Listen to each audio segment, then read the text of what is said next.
Hi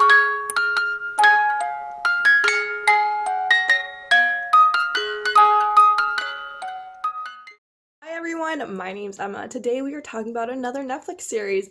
This one is called Tiny Pretty Things. When it comes to choices and decisions, the ones that we make with more intention will create the world that we want to see. So we talk about here on this channel, how can we take our power back every single day through the choices and decisions that we make? And when we make them with more intention, it can truly be the life that we want to live. Pretty Little Things, or Tiny Pretty Things, is a show that follows a ballet dancer and follows the entire ballet corps and the Chicago Ballet School.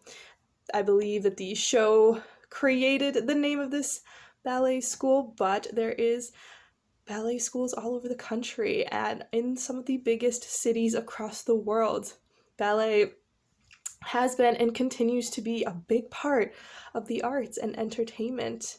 And Tiny Pretty Things did a wonderful job at showing the truth behind the amount of work put into ballet and the dark side of ballet, which I always thought reflected life in a way that many people wouldn't admit.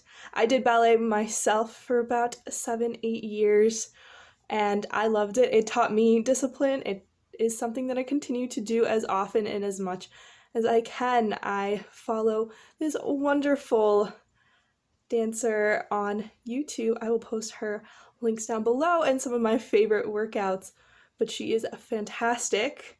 Check her out if you want to really see what ballet really is and what it does and how intense it actually is. And the ballerinas really do make it look a lot easier than it is, but behind those little truths that we see when they spin and they twirl and they jump is a story that has not been told very often. In Tiny Pretty Things, the show starts off with the death of one of the dancers. At least we think that she died, but she's actually in a coma, and she narrates a great deal of the show. So what ends up happening is another dancer is brought in, one that thought she wasn't going to have a spot to be there, and then she's brought in because a spot has now opened up. And that is a cruel truth in and of itself, right off the bat. Everybody is replaceable. There was another show that I watched growing up called Dance Moms that really went deep into reinstating that over and over again, that everyone is replaceable. So what can we learn from that phrase in and of itself? If everyone's replaceable, how do I provide value? How am I unique? How am I special if I could just be replaced? Well, the thing that that phrase doesn't capture is the uniqueness that every person has outside of this job that they are doing. When you are at work, you are filling this role that many other people could potentially fill as well. But the role that you fill in as a human being, as a person that exists, is unique, and the gifts that you have to offer the world are not replaceable. And it is those gifts that we need to continue to develop and go through and to find our purpose over and over and over again to actually get us to that point where we understand what we are doing. We are not replaceable if we see ourselves in that way, but if we are identifying with being a person who does a certain job or a person who is with a certain person, or if you identify with things that can be labeled across many different people, then that truth of everyone is replaceable does come to light. If you left your job to get another job, your position would get filled, or it would get eliminated and a new position would be created. In that sense, everyone is replaceable. And at the ballet world, in those ballet schools, if a dancer does not perform, if a dancer gets injured, somebody does step in and takes over. It is a very hard truth to learn, but it is one that you need to be present in what you are doing and to understand the importance of it, and that if you are basing your entire existence off of this, the kind of devastation that can come with it if that thing suddenly gets taken away from you. And if you are replaceable, what is replaceable and what is not replaceable in your own life? You know, if you end up breaking up with someone, can that person be replaced? Will you be replaced in that person's life? When you leave a job, you will probably find a replacement for it. So everything in life can be replaced and changed, but who we are in the depths of ourselves can't be changed, and we need to develop it constantly. Everything else around us can be changed, and we can say everything can be replaced, but we cannot be to ourselves. As long as we hold on to that truth, the really daunting aspect of everyone is replaceable seems to matter a little less. And now, as the show goes on and we start seeing different characters develop, we start seeing the different habits that these characters have taken on to deal with the world that they live in, the world of ballet. Now, ballet is one of the most intense sports that you can do. Ballet dancers are incredible athletes, and they feel the pressures that all athletes face, and the pressure of everyone who has to have their body perform at a certain level to do a certain job. And whether you are a dancer or you're a football player or whatever it is, you are using your body and your mind in whatever you are doing.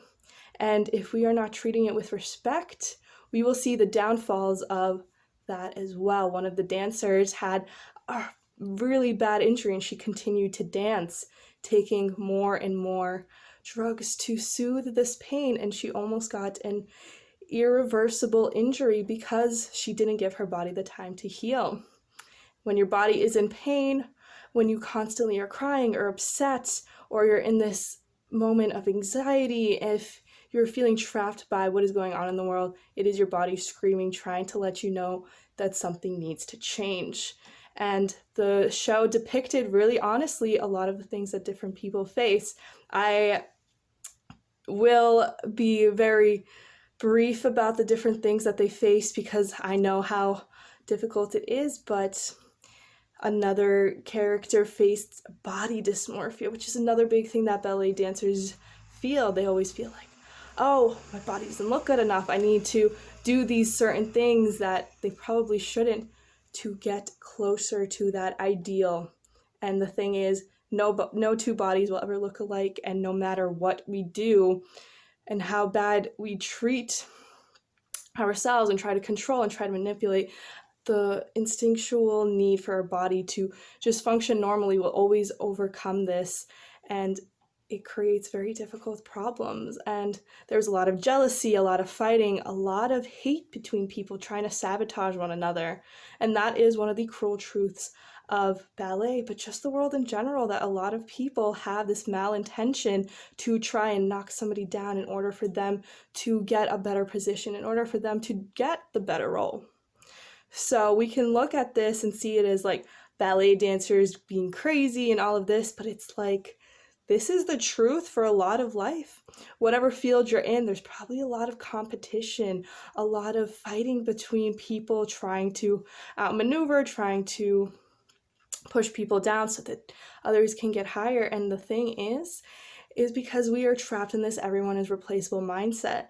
If we believe and understand that what we have to offer is unique, is important, and that if I'm replaceable to this job, then this job is also replaceable, and that we get to pick and choose the things that we do. If we feel like right now, well, I can't just go and get whatever job I want, like I have to do this, take some time to build those skills to create you into the person that is who you are at the core.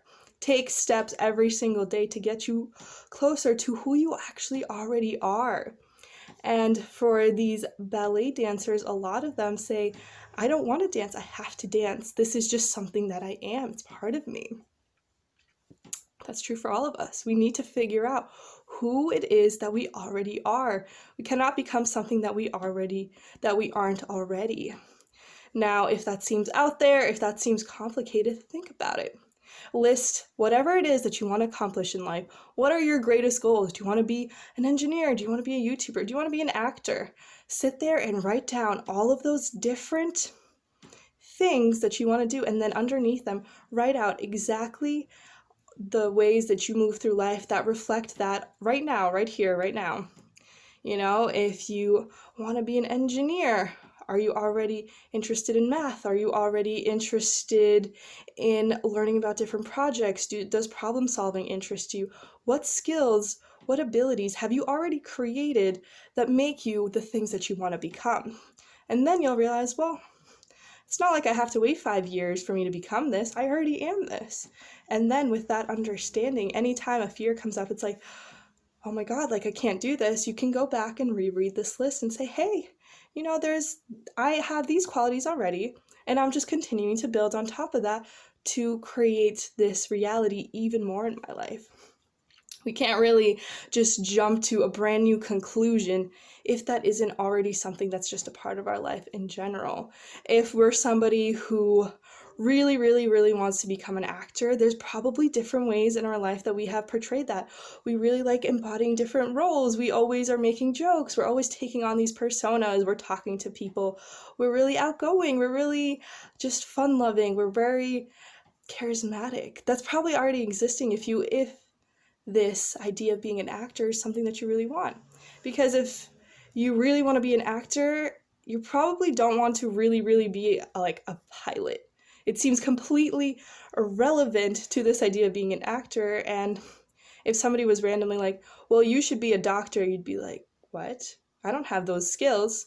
And it's because the way that you've lived your life has never reflected that. Now, if you're like, well, I do want to become a doctor, then there are things that you have already done in your life that reflect that reality to you.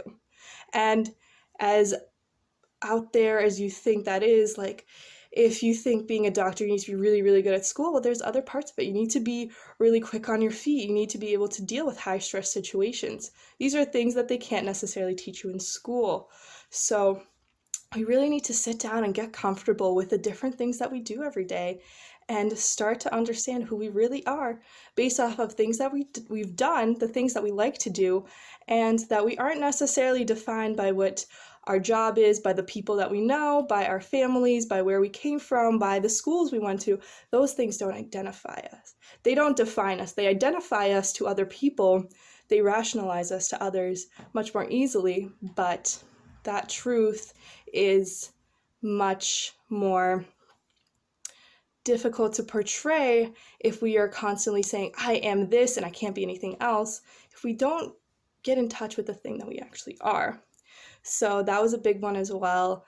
And well, the show ended with the person waking up, and then the person who hurt her, they were trying to intimidate her and to make her small and to feel like she wasn't worthy to stand up for herself. And that's something that we also face a lot of the time, where we feel like we can't stand up and be who we are or be able to say, well, this is who I am, because we feel like there's going to be this backlash against us. And sometimes this is something that's just made up in our head, like unfollowing someone probably isn't going to create this disastrous effect in your life, but potentially leaving a situation may be more difficult than we let on.